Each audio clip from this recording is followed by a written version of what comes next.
Life update டே 38ங்க. வழக்கம் போல தான் தூக்கமே சரியா இல்ல. திடீர்னு இந்த மாரி எந்திரிச்சுக்கிறேன் நைட்டு. அண்ட் உடம்பும் சரியில்லாம போயிருச்சு.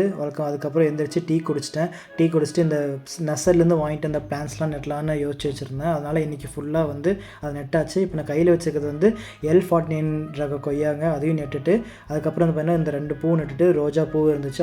அது ரோஜா செடியும் நட்டுட்டு வந்து பார்த்திங்கன்னா எல்லாம் முடிச்சாச்சு. அதுக்கப்புறம் வந்து பார்த்திங்கன்னா இன்றைக்கி வந்து துணி காய வைக்க சொன்னாங்கன்ட்டு அதையும் செஞ்சேங்க. இன்றைக்கி ஃபுல் அண்ட் ஃபுல் ஒர்க்னே சொல்லலாம். அதுக்கப்புறம் வந்து ஒரு 10:30க்கெலாம் லாகின் பண்ணிட்டேன். உள்ளே போயிட்டு வந்து பார்த்திங்கன்னா நான் மட்டும்தான் இருக்கேன், வேறு யாரும் காணோம். அதே சமயத்தில் வந்து சாப்பிட்டுட்டேன்.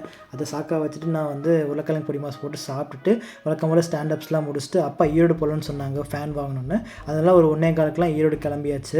அதுக்கப்புறம் ஈரோடு போனால் இன்றைக்கி செம்ம வெயில் ஈரோட்டில். நீங்கள் பார்த்தீங்கனாலே தெரிஞ்சிருக்கும். எனக்கு செம்ம டயர்டாகவும் இருக்குதுங்க. தூக்கமே வரல. கொஞ்ச நாளாக இல்லை, கொஞ்சம் மாதமாக தூக்கம் வரதுனால செம்ம டயர்டு. ஸோ இந்த கடையில் தான் ஃபேன் வாங்கணும். ஃபேன் வாங்கிட்டு ரிட்டர்ன் வீட்டுக்கு வந்தேன். வீட்டுக்கு வந்து மறுபடியும் ஒர்க் பண்ண ஸ்டார்ட் பண்ணிட்டாங்க. இதான் இன்றைக்கான வ்ளாக்.